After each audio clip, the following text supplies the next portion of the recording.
শিমুলডাঙ্গা এক শান্ত ছিমছাম গ্রাম। এখানে দিন চলে ধান খেতে কাজ আর বিকেলে চায়ের দোকানে আড্ডায়।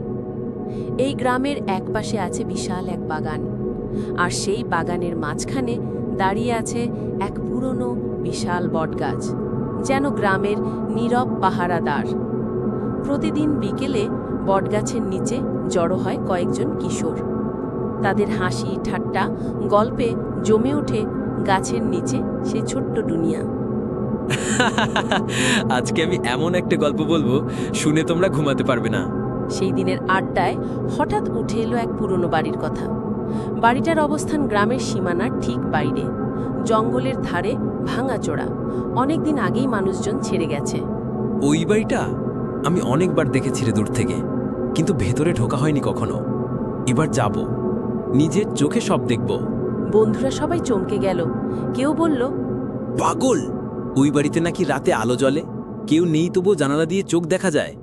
কিন্তু রাহুল থেমে রইল না। সে বরাবরই একটু কৌতূহলী। যেখানে সবাই ভয় পায়, রাহুল সেখানে খুঁজে পায় রহস্য।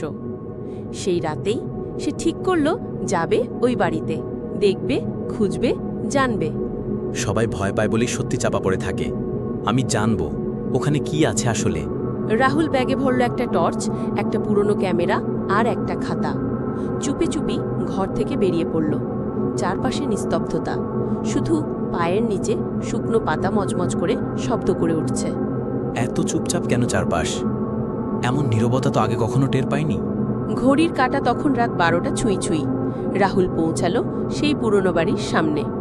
জংধরা লোহার গেট নিজে থেকেই হালকা শব্দে কেঁপে উঠল। ভেতর থেকে যেন কারোর নিঃশ্বাসের শব্দ। রাহুল থমকে গেল। কে? ওখানে কেউ আছে? না, ভয় পেলে চলবে না।